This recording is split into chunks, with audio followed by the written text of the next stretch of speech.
Good morning दोस्तों, welcome back. आज आप सभी का एक बार फिर से स्वागत है। देखिए, आज हम लोग बात करने जा रहे हैं इंट्रोगेटिव प्रोनाउन के बारे में। हम लोगों ने प्रोनाउन पढ़ा हुआ है, हम लोगों ने पर्सनल प्रोनाउन पढ़ा है, पोजेसिव प्रोनाउन पढ़ा है, बहुत सारे नियम्स पढ़े हम लोगों ने, कुछ ट्रिक्स भी देखे हैं। ये सारे वीडियोज आपको पिछले वाले क्लास में देखने को मिल जाएंगे। आज हम लोग बात करेंगे इंट्रोगेटिव प्रोनाउन की। अब देखिए, इंट्रोगेटिव प्रोनाउन की अगर मैं बात करूं तो इंट्रोगेटिव प्रोनाउन होता क्या है। देखिए, ध्यान दीजिएगा कि जितने भी हमारे WH वर्ड हैं, जितने भी हमारे WH वर्ड हैं, अर्थात मैंने उस दिन बताया था, मैंने पिछले क्लास में, जब आप मेरा पिछला वाला क्लास देखेंगे तो मैंने उसमें बताया था कि WH वर्ड होता क्या है। वाट, वेयर, वाई, वेन, हाउ, ये सारे मैंने बताए थे कि इनको हम WH वर्ड कहते हैं। लेकिन अब ध्यान दीजिएगा, जब किसी भी सेंटेंस की शुरुआत किससे हो जाए, WH वर्ड से। जब किसी की शुरुआत किससे हो जाए, WH वर्ड से हो जाए। किसी सेंटेंस की शुरुआत अगर हम WH वर्ड से करते हैं तो क्या कहलाता है। अब देखिए, WH वर्ड जो होता है ये हमारा रिलेटिव प्रोनाउन का काम करता है। WH वर्ड जो होता है, लेकिन इसके भी कंडीशंस होती हैं, इसकी भी कंडीशंस होती हैं। ऐसा नहीं कि WH वर्ड के बाद अगर मैं लिखूं ऐसे,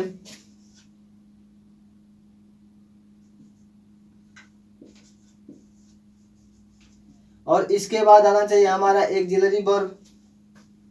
WH वर्ड के बाद हमारा क्या आना चाहिए, एक्सिलरी वर्ब। इसके बाद हमारा कुछ भी आ जाए, सब्जेक्ट आ जाए, वर्ब आ जाए और अदर वर्ड आ जाए। अगर ये कंडीशंस बनती हैं तो ये वाला हमारा जो वर्ड होगा यही हमारा क्या कराएगा बाबू, इंट्रोगेटिव प्रोनाउन। ये वाला जो हमारा वर्ड होगा, अर्थात WH वर्ड, यदि WH वर्ड के बाद हमें देखने को मिल जाए क्या, एक्सिलरी वर्ब, कोई सहायक क्रिया देखने को मिल जाए, तो वो हमारा क्या कहलाता है बाबू, इंट्रोगेटिव प्रोनाउन कहलाता है। क्या कहलाता है, इंट्रोगेटिव प्रोनाउन कहलाता है। अब हम बात करते हैं इंट्रोगेटिव प्रोनाउन की। थोड़ा सा एक दो दिन क्लासेस आपको नहीं मिल पाई है क्योंकि मौसम खराब हो चुका था, लेकिन फिर भी हम कंटिन्यू करेंगे, कोई दिक्कत नहीं। बस जो पढ़ाया जा रहा है आप उसको ध्यान से पढ़ते रहें। हाई स्कूल वाले बच्चे, BTC वाले बच्चे, 9th 10th 11th 12th सारे बच्चे नोट्स बनाते रहे, क्योंकि ये सारी चीजें क्या है, बेसिक है और ये सबको काम आती है, सबका सिलेबस है। चाहे आप कंपटीशन लेवल की तैयारी कर रहे हो, चाहे क्लास 9th में हो, 10th में हो, BTC की तैयारी कर रहे हो, तो आप कुछ भी अगर पढ़ रहे हो तो ये चीजें हमारी क्या होती हैं, ये जो मैं पढ़ा रहा हूँ ये बिल्कुल आपको क्या करेगा, मदद करेगा। इसलिए इसको आप ध्यान से पढ़ें और बारीकियों से पढ़ें, बारीकी के साथ हर एक बारीकी को समझे, क्योंकि हम बेस पे बात कर रहे हैं। और जब हमारा बेस तैयार होगा तो पूरे स्ट्रक्चर को हम क्या करेंगे, अच्छे से कर ले जाएंगे, अर्थात कमियों को हम जल्दी से पकड़ ले जाएंगे। अब मैंने बताया था कि कोई भी अगर WH वर्ड आ जाए, कोई भी अगर क्या आ जाए, WH वर्ड आ जाए, तो उसके बाद जैसे मैं बोलूं where do you live in Delhi, मैं बोलूं where do you live in Delhi, ये हमारा क्या आ गया, देखिए WH वर्ड आया कि नहीं आया शुरू में, और इसके बाद ये हमारा एक्सिलरी वर्ब आया कि नहीं आया। जैसे ही हमने लिखा एक WH वर्ड और WH वर्ड के बाद हमने क्या लिख दिया, एक्सिलरी वर्ब, तो ये हमारा क्या काम कर रहा है बाबू, ये क्वेश्चन वर्ड का भी काम कर रहा है और यहाँ पे किसका काम कर रहा है, चूंकि है यह एक प्रोनाउन, और जब यह प्रोनाउन है, जैसे मैं बोलूं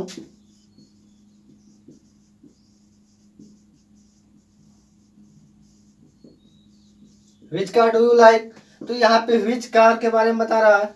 अब ध्यान दीजिएगा, यहाँ पे दे रहा है क्या, which car do you like, क्या दिया है, which car do you like. अब यहाँ से थोड़ा सा आप ध्यान दीजिएगा कि देखिए, अब तक मैंने बोला था क्या कि ये हमारा वेयर या क्वेश्चन वर्ड जो भी हमारा WH वर्ड है प्रोनाउन तभी होगा जब इसके बाद हमारा क्या आ जाए बाबू, कोई एक्सिलरी वर्ड आ जाए। क्या आ जाए, कोई एक्सिलरी वर्ब आ जाए। अब देखिए, लेकिन यहाँ पे इसके बाद हमारा क्या आ गया, देखो ये नाउन आ गया कि नहीं आ गया। तो यहाँ पे ये क्वेश्चन वर्ड जो है किसका काम करेगा बाबू, एडजेक्टिव का। क्योंकि अगर इसके बाद कोई नाउन आ जाए तो ये क्या कहलाएगा, एडजेक्टिव। लेकिन अगर इसके बाद कोई हेल्पिंग वर्ब आ जाए, सहायक क्रिया जिसको कहते हैं, एक्सिलरी वर्ब बोलते हैं, अगर ये आता है तो ये काम किसका करेगा, प्रोनाउन का। किसका काम करेगा। देखिए बातों को समझिए, जो मैं बोल रहा हूं उसको समझिए, क्योंकि वीडियो थोड़ा सा जल्दी बनाना होता है, कम समय में अधिक चीजें पढ़ानी होती है। तो जो मैं अगर ये लिखा हुआ आपको समझ में ना आए तो जो मैं बोल रहा हूँ उसको सुन के आप लिख लो। वैसे कोशिश करता हूँ कि बेहतर, लेकिन सबको एक साथ लेकर चलना है, लिखना भी है, समझाना भी है, बोलना भी है, पढ़ाना भी है। तो कहने का मतलब है, और समय कम है। सबसे बड़ी बात यह है कि हमें समय को ध्यान में रखना है। अब ऐसा है नहीं कि एक टॉपिक को लेकर हमने 1 घंटे का लेक्चर बना दिया। हमें अधिक से अधिक पढ़ना है, कम समय में पढ़ना है।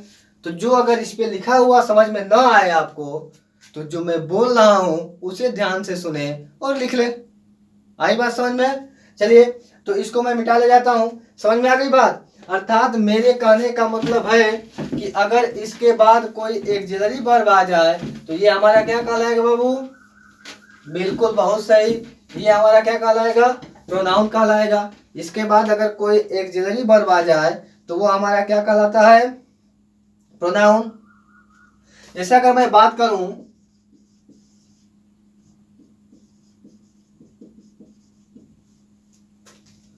हुज की बात करूं और विच की बात करूं, और एक और वर्ड हो जाता है जैसे व्हाट। ये जो तीनों है ना, ये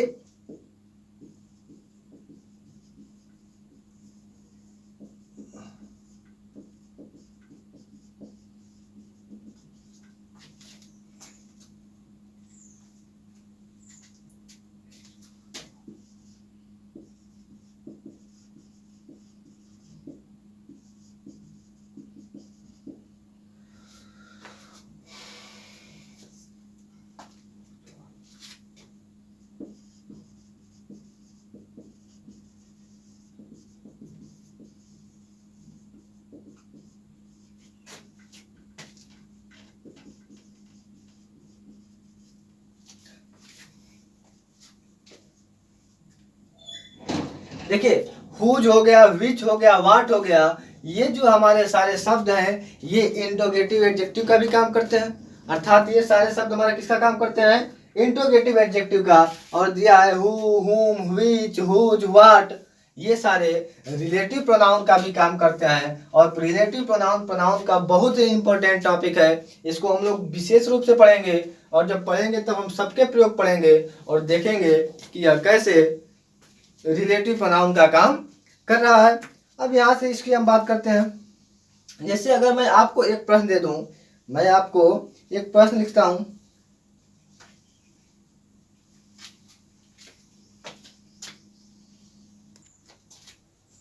देखिए ये कुछ एग्जांपल मैं दे रहा हूं।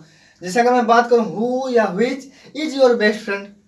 अब देखिए यहाँ पे जो है हु या which is your best friend. तो अब अगर मैं एक बात बोलूं कि यहाँ पे हु का प्रयोग करेंगे कि हिज का प्रयोग, सॉरी विच का प्रयोग करेंगे। देखिए तो यहाँ पे प्रयोग हम करेंगे हु का।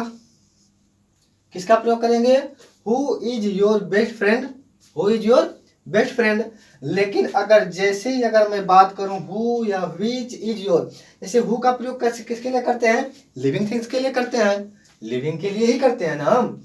तो अब हु का देखो, हु जो होता है, हु को हमेशा अपने सब्जेक्ट की तलाश होती है।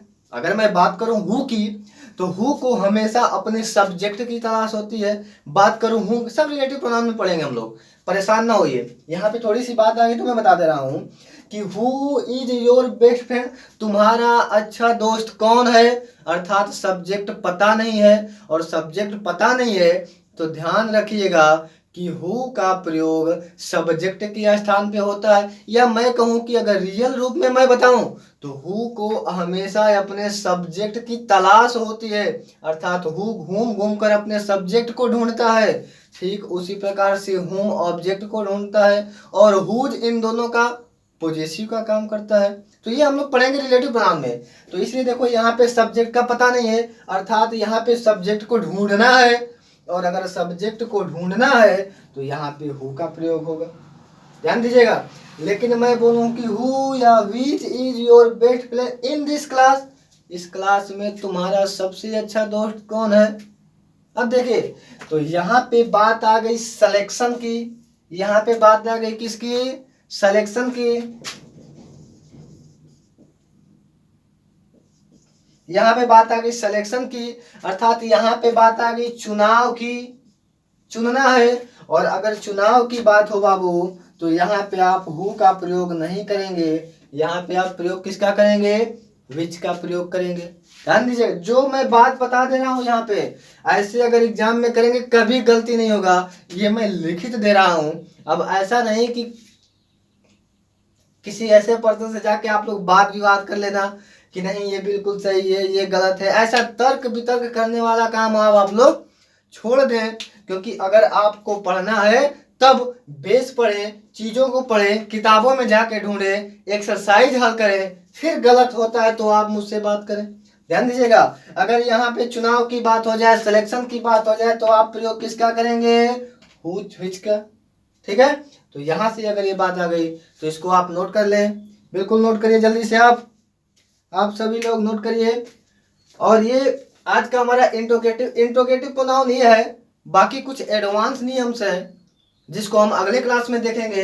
बेसिक इंट्रोगेटिव प्रोनाउन का हमारा काम यही होता है। बस आप याद रखिएगा कि इंट्रोगेटिव प्रोनाउन जो WH वर्ड होता है उसका प्रयोग हम प्रोनाउन के रूप में करते हैं। अगर उसके बाद कोई वर्ब आता है तो प्रोनाउन का काम करता है। ये सारी चीजें आप नोट कर लें, ये पढ़ लें। यही है हमारा इंट्रोगेटिव प्रोनाउन, ये हमारा इंट्रोगेटिव प्रोनाउन है। और इंट्रोगेटिव प्रोनाउन के अभी और कुछ एडवांस नियम है, कुछ अलग से नियम है, कुछ विशेष नियम है जो हमें कॉम्पिटिटिव बच्चे, जो हमारे कॉम्पिटिटिव बच्चे हैं उनके लिए क्या करेगा, काम देगा।